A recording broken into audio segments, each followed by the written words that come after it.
안녕하세요. 새로운 한 주간 어떻게 시작하셨습니까? 잘 지내고 계시죠? 자, 오늘 하나님의 말씀 창세기 28장 1절에서 5절 말씀 묵상하면서 또 하루를 시작하겠습니다. 이삭이 야곱을 불러 그에게 축복하고 또 당부하여 이르되, 나는 가나안 사람의 딸들 중에서 아내를 맞이하지 말고 일어나 밧단 아람으로 가서 내 외조부 브두엘의 집에 이르러 거기서 내 외삼촌 라반의 딸 중에서 아내를 맞이하라.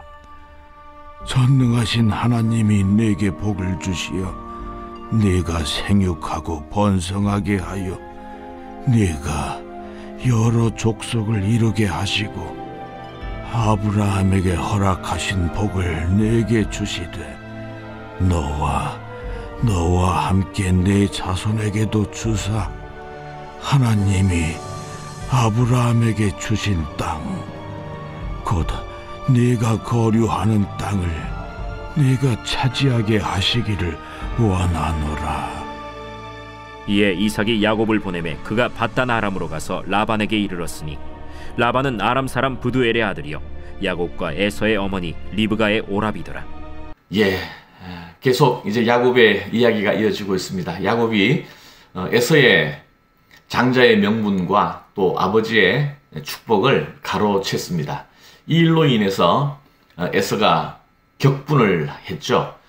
기회만 되면 야곱을 죽이고야 말겠다, 이렇게 결단을 했습니다. 이러한 분위기를 알고 있는 리브가가 야곱을 보호하기 위하여 에서로부터 떼어놓아야겠다고 멀리 당분간 보내야겠다라고 생각을 했습니다. 힘으로 치자면 에서와 야곱은 상대가 되지 않는 일이었기 때문에 리브가가 야곱을 멀리 보내기 위하여 생각한 방법이, 명분이 바로 야곱의 결혼입니다. 그래서 이삭에게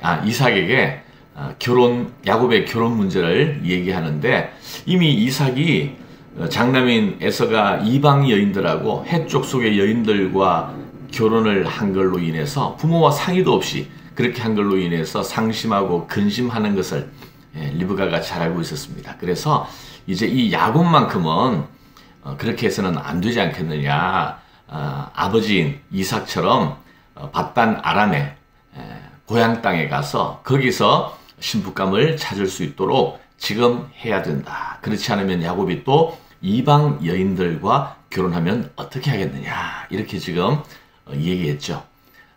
당연히 이삭은 아내의 말에 적극 동의하면서 이제 야곱을 멀리 보내는 장면이 바로 오늘 본문입니다. 자, 1절 한번 보실까요?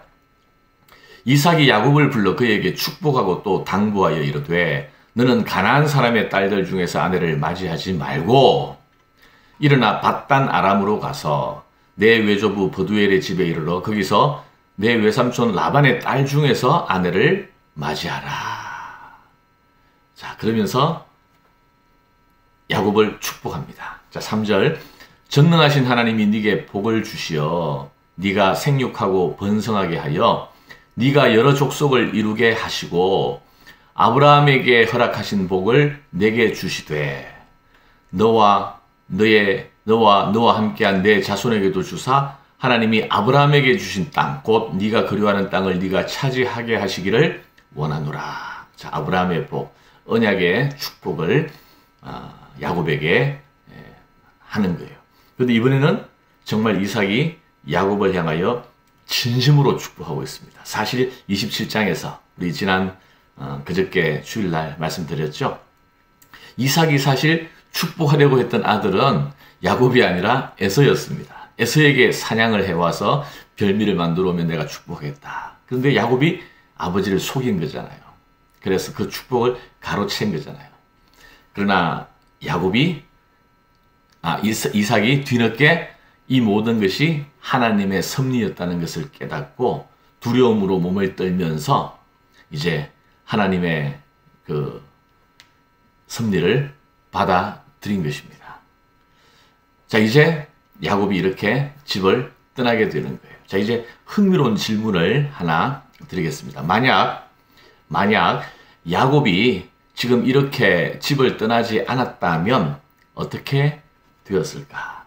리브가가 야곱을 지키기 위하여 꾀를 내가지고 결혼을 명분으로 멀리 라반의 집으로 보내지 않았다면 에서가 작정한 대로, 에서가 계획한 대로 정말 야곱을 죽일 수 있었을까?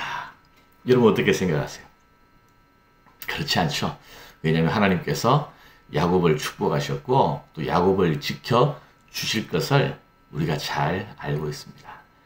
물론 리브가의 그러한 잔꾀와 또 사람들의 이러한 선택과 행동으로 말미암아 야곱이 멀리 라반의 집에 도피함으로 에서와 떨어질 수는 있었지만, 그러나 야곱을 지켜주시는 이는 바로 어머니의 계략이 아니라 바로 하나님이시거든요. 하나님의 섭리가 있는 거거든요.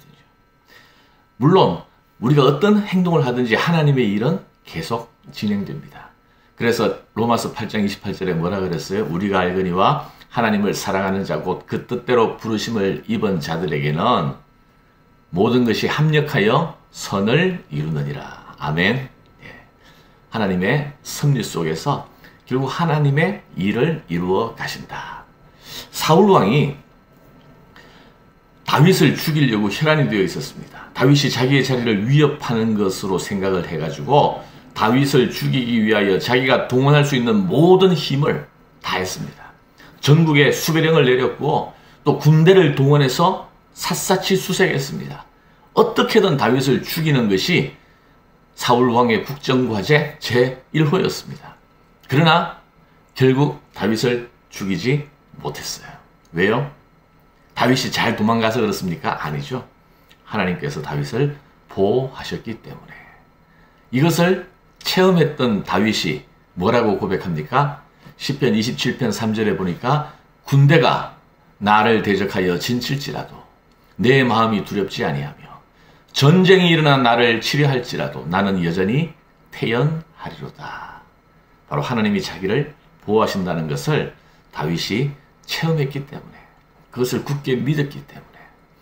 여러분, 하나님 섭리 속에서 우리가 하나님의 부르심을 받은 자들인데 결국 하나님께서 목적으로 하시는 일을 이루기까지 하나님은 우리를 간섭하시고 우리를 지키시고 보호하십니다.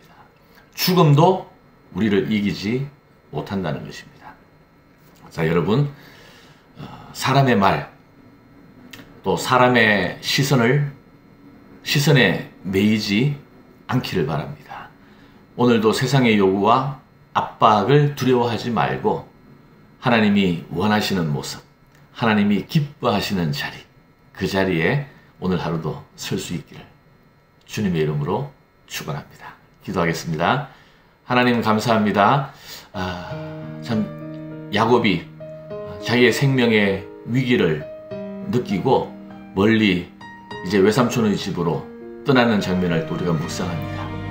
그러나 결국 야곱을 지키는 이가 하나님이시라는 것을 우리가 잘 알고 있습니다. 인간의 방법과 술수가 결국 일을 만들어가는 것이 아니라 하나님의 섭리와 하나님의 간섭하심과 일하심이 일을 만들어간다는 것을 오늘도 깨닫사오니 하나님 오늘 하루의 삶 가운데서 우리가 사람의 말, 사람의 행동, 또 사람의 시선에 사로잡히지 않게 하시고 하나님의 시선, 하나님의 말씀, 하나님의 언약, 하나님의 약속을 붙들고 담대하게 믿음으로 하나님 기뻐하시는 자리에 설 수 있도록 하나님 인도하여 주시옵소서.